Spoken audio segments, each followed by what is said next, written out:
I am a killer, but I just killed my boss. A few days before, he gave me a job. Assassinate a super rich man. But that night I failed. I only killed a dancer.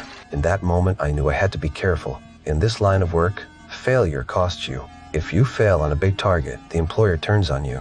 I did everything to lose the hunters on my trail. I thought I shipped them off, but they had already found my home in the countryside. They wanted my location, so they cut my wife's face. I hated them in that moment.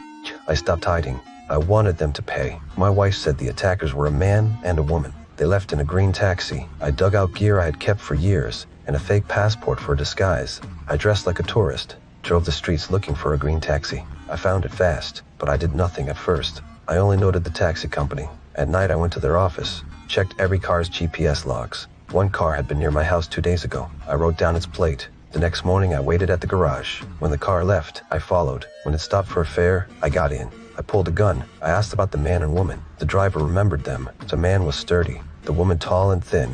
They took his car straight from the airport to my house. Left an hour later and went back to the airport. He didn't know where they went next. I knew he had given me everything, so I killed him. I couldn't risk him talking. Now I had to find my employer. Only he knew my address. I used a fake passport to fly. I went to New Orleans. My boss lived in a building with tight security. You needed Face ID to enter. I posed as a cleaner and waited for a chance.